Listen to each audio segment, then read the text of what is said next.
अस्सलामुअलैकुम दोस्तों, आप लोगों ने ब्लैक होल के नाम को तो सुन ही रखा होगा और इसके मुताल्लिक कई दिल दहला देने वाली बातें भी आप लोगों ने सुन रखी होंगी। जैसे कि ब्लैक होल के अंदर अगर कोई चीज़ गिर जाए तो वो कभी भी इससे बाहर नहीं आ पाती, या ब्लैक होल्स किसी और कायनात में जाने का रास्ता है। ब्लैक होल्स के अंदर आखिर क्या चीज़ मौजूद है और अगर इंसान इनके अंदर गिर जाए तो इंसान के साथ क्या होगा, ये सब कुछ हम इस वीडियो में जानेंगे। लेकिन उससे पहले हमारे इस चैनल को सब्सक्राइब कर दीजिए ताकि हमारी हर आने वाली वीडियो आप लोगों तक आसानी से पहुंचती है। दोस्तों, ब्लैक होल स्पेस में मौजूद दरअसल ऐसी डार्क प्लेसेस हैं जिनकी ग्रेविटी इतनी ज़्यादा है कि रोशनी भी इनसे नहीं बच पाती। यानी अगर रोशनी किसी ब्लैक होल से टकरा जाती है तो वो कभी भी रिफ्लेक्ट होकर वापस नहीं आती, बल्कि ब्लैक होल में ही जज़ब होकर रह जाती है, जिसकी वजह से ब्लैक होल्स आमतौर पर नज़र नहीं आते। साइंसदान टेलीस्कोप के साथ स्पेशल टूल्स लगाकर इस्तेमाल करते हैं ताकि ब्लैक होल्स की मौजूदगी का पता चलाया जा सके। दोस्तों, ब्लैक होल्स की ग्रेविटी इसके आसपास मौजूद सितारों पर भी बहुत ज़्यादा असरअंदाज होती है, जिसकी वजह से ब्लैक होल्स के आसपास मौजूद सितारों का बिहेवियर दूसरे सितारों की निस्बत बहुत ज़्यादा मुख्तलिफ होता है। जब भी कोई सितारा किसी ब्लैक होल के नज़दीक चला जाता है तो एक बहुत हाई एनर्जी लाइट पैदा होती है जिसको आंखों की मदद से नहीं देखा जा सकता। साइंसदान इस रोशनी को टेलीस्कोप की मदद से देखकर ब्लैक होल्स की मौजूदगी का पता चलाते हैं। दोस्तों, ब्लैक होल्स बड़े बड़े सितारों की मौत की वजह से बनते हैं, इसलिए जब भी किसी बड़े सितारे का मैस उसके सेंटर पर इकट्ठा हो जाता है तो एक ज़ोरदार धमाका होता है जिसे सुपरनोवा कहा जाता है। सुपरनोवा के नतीजे में एक सितारे के टुकड़े टुकड़े हो जाते हैं और उसकी सिर्फ कोर बच जाती है। अगर मरने वाले सितारे की कोर का मैस सूरज के मैस से 3 गुना ज़्यादा हो तो मरने वाला सितारा ब्लैक होल बन जाता है।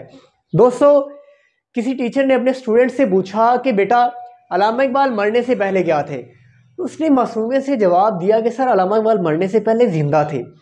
तो आप लोगों से भी जब कोई ये क्वेश्चन पूछे कि ब्लैक होल मरने से पहले क्या होता है, तो आप लोगों का ये जवाब नहीं होना चाहिए, बल्कि जितनी इन्फॉर्मेशन हम आप लोगों तक पहुंचा चुके हैं वो सारी इन्फॉर्मेशन आप लोगों ने भी आगे डिलीवर कर देनी है। दोस्तों, वैसे तो ब्लैक होल्स नज़र नहीं आते, लेकिन इनकी कोई तो स्ट्रक्चर होगी आखिर। साइंसदानों के मुताबिक ब्लैक होल्स की बुनियादी तौर पर 3 लेयर्स होती हैं।